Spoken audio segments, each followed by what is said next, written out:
Assalamualaikum warahmatullahi wabarakatuh. Baiklah, kami dari kelompok 1 yang terdiri dari beberapa anggota. Yang pertama, saya sendiri atas nama Khairul Mahfud. Yang kedua, Nurul Utami Reski. Yang ketiga, Aldi Alfiansyah Putra. Yang keempat, Fauziatul Ihfah. Yang kelima, Muhammad Suyuti S. Yang keenam, Ahmad Firdaus. Teori belajar behaviorisme adalah sebuah teori yang dicetuskan oleh Gage dan Berlin tentang perubahan tingkah laku sebagai hasil dari pengalaman. Teori ini lalu berkembang menjadi aliran psikologi belajar yang berpengaruh terhadap arah pengembangan teori dan praktek pendidikan dan pembelajaran yang dikenal sebagai aliran behaviorisme. Aliran ini menekankan pada terbentuknya perilaku yang tampak sebagai hasil belajar.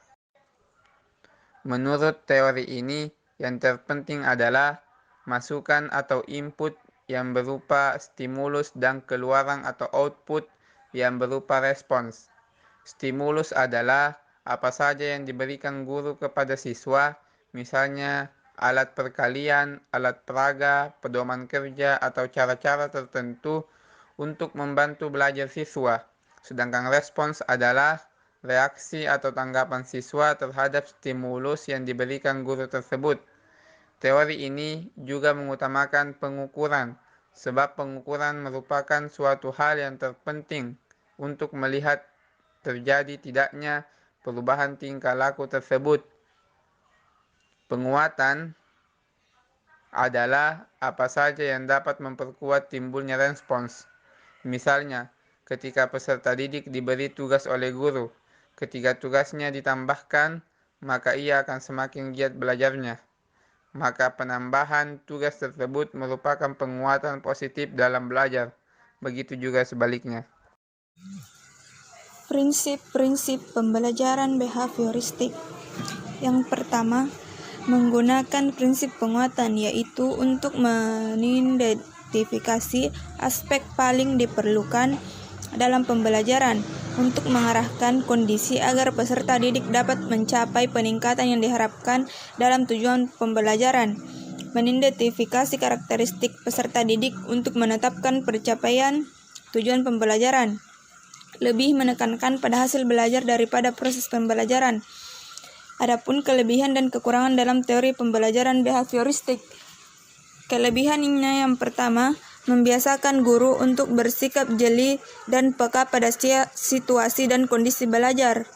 Yang kedua, metode behavioristik ini sangat cocok untuk memperoleh kemampuan yang membutuhkan praktek pembiasaan yang mengandung unsur-unsur seperti kecepatan, spontanitas, kelenturan refleksi, dan sebagainya.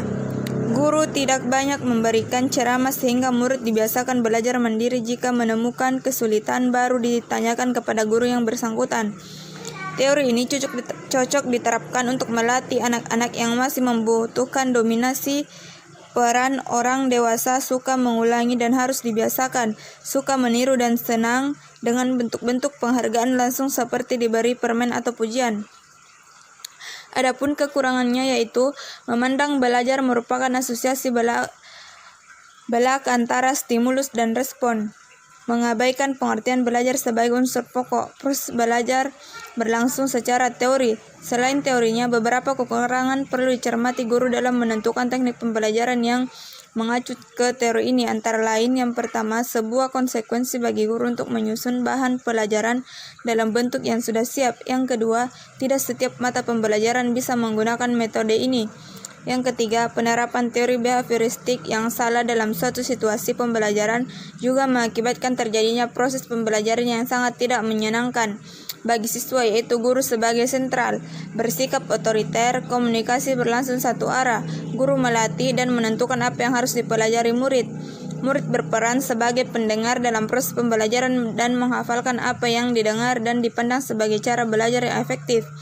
Penggunaan hukuman yang sangat dihindari oleh para tokoh behavioristik justru dianggap metode yang paling efektif untuk menertibkan siswa. Dan yang terakhir, murid dipandang pasif, perlu motivasi dari luar dan sangat dipengaruhi oleh penguatan yang diberikan guru. Sekian dan terima kasih. Semoga yang kami sampaikan dapat bermanfaat dan dapat diterapkan. Assalamualaikum warahmatullahi wabarakatuh.